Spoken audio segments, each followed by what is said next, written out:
As Eric Edholm brings up on Yahoo Sports, there is an impact going on for the 2020 NFL Draft and maybe even beyond, how this is impacting the prospects involved in the draft. Guys need to get medical checks. Some of these guys, their pro days impact tremendously how they get drafted. High, low, guys. There's nobody moving up and down charts right now. It's all frozen in time. So again, to that and also the NFL offseason, as I mentioned, Eric Edholm, Yahoo Sports, joining me on the Boardwalk Honda hotline. Eric, how you doing today? I'm hanging in there, man. I think everybody, who has been lucky enough to stay healthy so far is just sort of keeping their fingers crossed and watching after their loved ones. But we got work to do too, and so everybody's just sort of putting their head down, and I'm no different, I guess. Yeah, well, I think you brought up – I love what you wrote about at Yahoo Sports, because I don't think people always realize the ranging impact of different things that happen in the world around us. And right now, with coronavirus and the pandemic, the NFL draft, it's really being impacted. I don't think people fully understand how it's going to impact a lot of these prospects. Yeah, and obviously, people who are sick are being impacted in a way that we can't understand right Sure. now. But yes, right, if you're just focusing on what the impact is going to be, right? I mean, the draft is a zero-sum game, right? If somebody moves up, that means somebody's going down, right? And so I think, as I talked to people from around the league and wrote about yesterday, the players who went to an all-star game, who went to the combine, were invited, who got to work out at the combine, who have the fewest sort of medical questions and the fewest character issues that normally would be things that would be investigated and sort of parsed through during these top 30 visits, during visits to the prospects' locations. Those have all been canceled. So any prospects that can check off all those boxes, I think are going to see a big bump from this, in a tough time, obviously. But, I mean, those are the players that are the safest, that have, the fewest question marks. They have all the data that the NFL teams are seeking, right? The 40 times in the workouts and, the fewest sort of issues coming up. But the ones who opted not to work out at the combine, the ones who were injured and couldn't work out, the smaller school kids who didn't get combine invites. Every year there's 20 or so prospects who work out like crazy at their pro days and force teams to add them to their board, go back to the tape and everything. And so I think those are the ones who are going to be hurt by this process, because the NFL teams have to scramble right now, and they're just not feeling entirely comfortable about the information they've been able to gather. If you could give the audience an example, who is a player that maybe, people who are scouts or people around the league look at and say, that's a safe prospect. That's a guy that I don't need any further interviews or workouts with, and I know exactly what I'm getting. Just to give the audience an idea of what kind of player we're talking about. Yeah, so obviously you started, kind of at the top of the draft, and you'd say, look, I mean, Isaiah Simmons from Clemson, right? He worked out, he played in high-profile games. He has incredible athleticism. He's got positional versatility. He technically should fit pretty much any kind of defensive scheme. He's a safe play. Any of the top 4 offensive tackles out there, I don't think any of them have any major medical concerns, any character issues that we're really concerned about.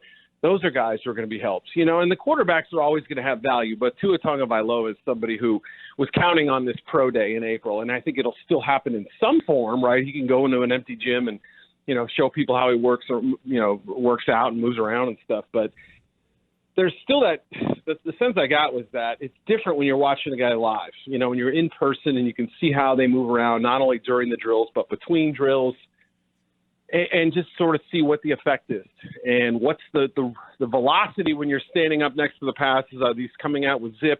Is he pivoting and moving the way you want to see it? Yeah, you can watch that on tape, but it's just still a little bit different for people who aren't in the building viewing it.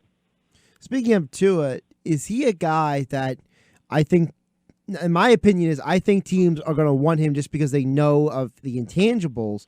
But how much do you think he's going to drop potentially because no one can actually get their hands on him and his medicals in the way that they may have had previously before the situation we're in now? Yeah, I mean, the good thing is he was able to go to the combine and get in front of 32 NFL doctors and get poked and prodded, and it was probably an uncomfortable day for him at the time, but looking back, it probably helped him immensely. Now, however, with this injury, and given the fact that he's, maybe only 70% of the way along in his recovery, or 80 or whatever the number is, that month from, the combine until now, that's a big length of time. And they wanted to see what the progress is. So he's coming up on the 4-month mark from his surgery.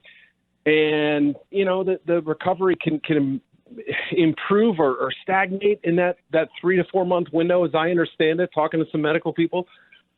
Is there a tangible difference? I mean, he was walking around without a limp at the combine. I thought that was a good sign. The fact that there were no negative reports on him coming out of there, mostly positive.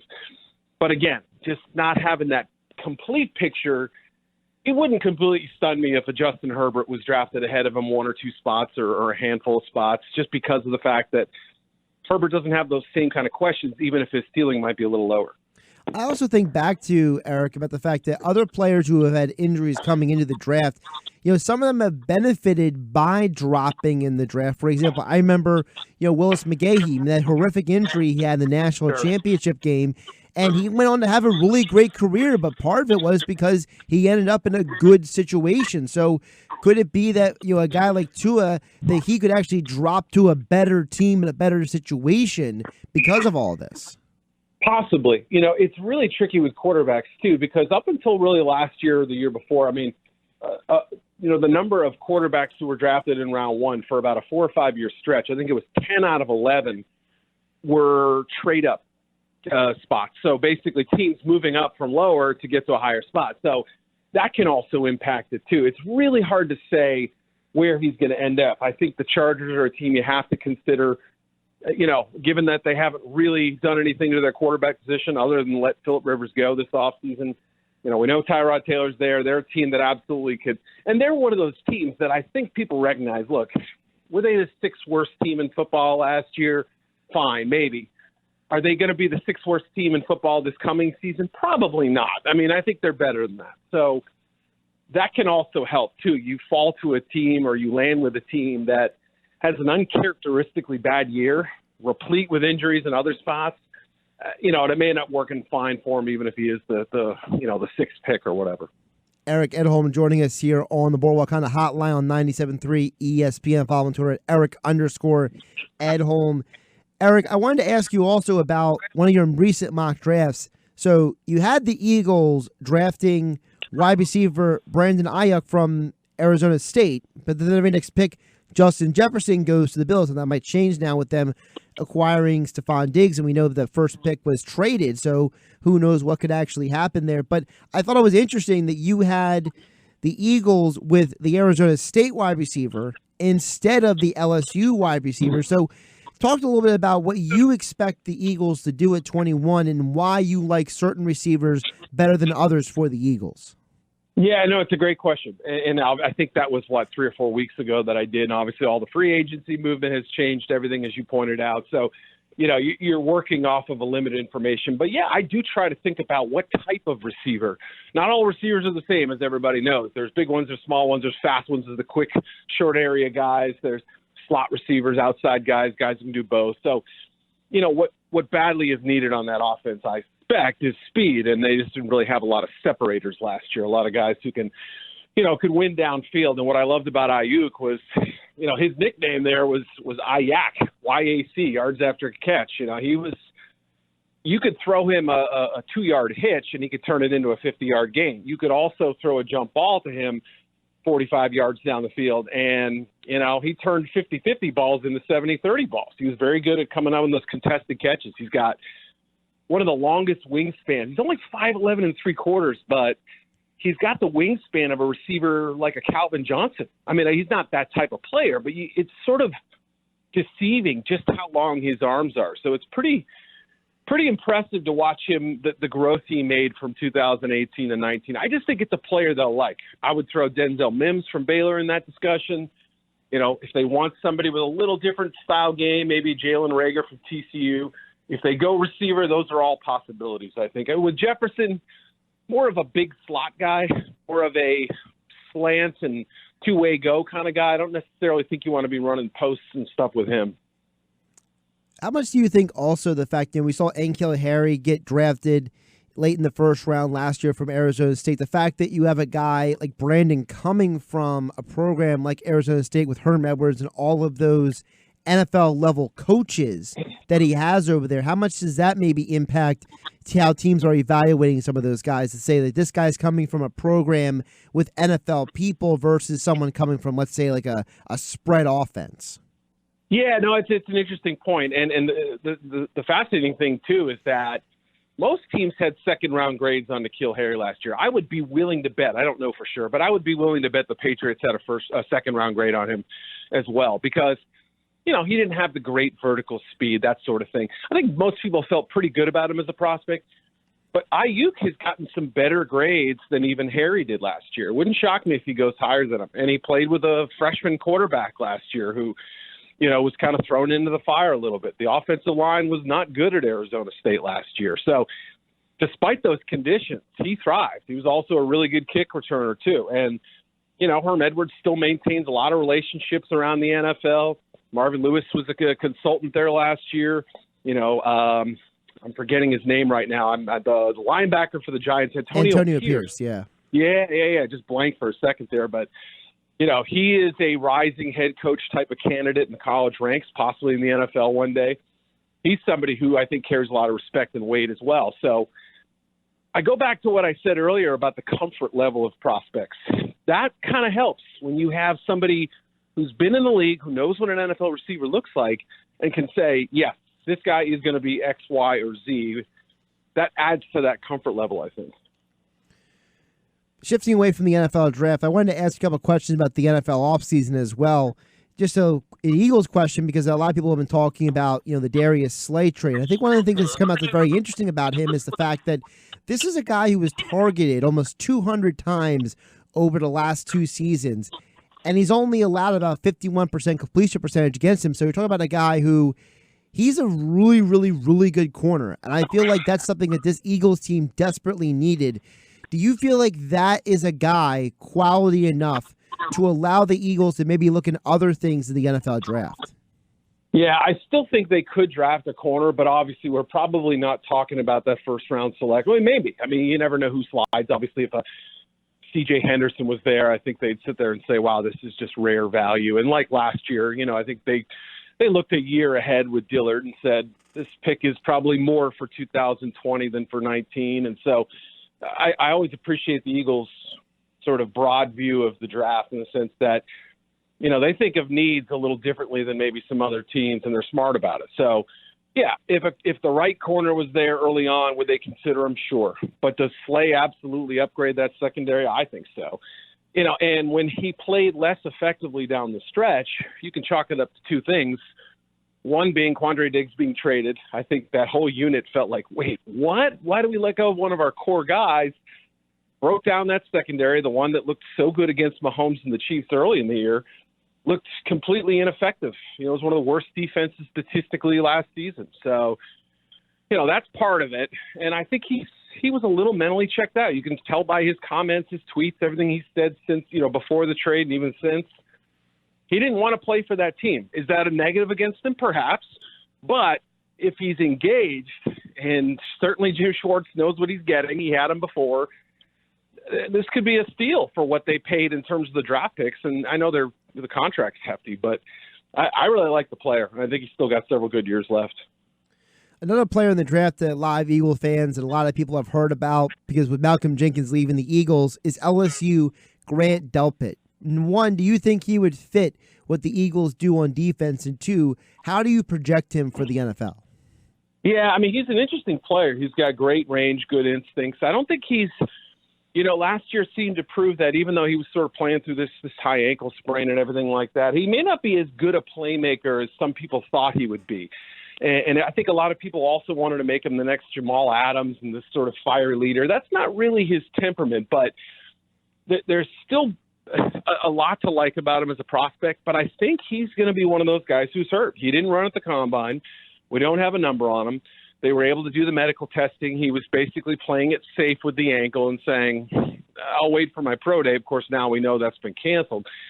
It would not shock me to see him slide into the early portion of round 2. Is there a chance he could be a 1? Yes.